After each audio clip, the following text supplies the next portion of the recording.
Hello my YouTube family, আসসালামু আলাইকুম। কেমন আছেন সবাই? আশা করছি ভালো আছেন। আর আলহামদুলিল্লাহ আমিও ভালো আছি।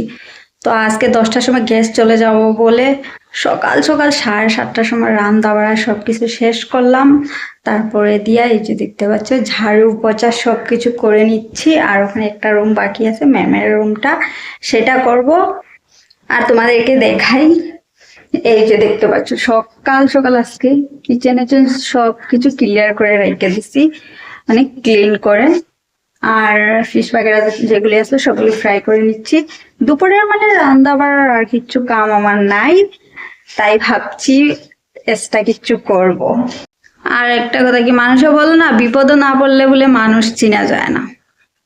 পরের মানুষ চিনার থেকে নিজের সব আপন মানুষগুলি চিনতে পারলাম, বলতে নিজের স্বামীকেও চিনতে পারছি।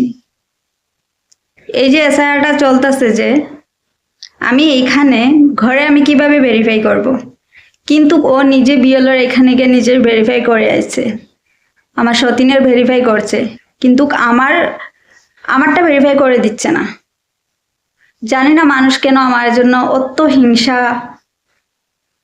তার সন্তান আমি পালছি, নিজের জিন্দিগিটারে বরবাদ করে তার সন্তানটা আমি পালছি, আর আমার একটা ভেরিফাই সিগনেচার করা এটাও করে দিল না। এরকম মির্জাপুর মানুষ না আমার বাপের জীবনে আমি দেখি না। কিন্তু আমার স্বামীর মতন এরকম স্বামী যেন নসিবে কার না মিলে, কোনো মেয়ের কপালে না জুটে।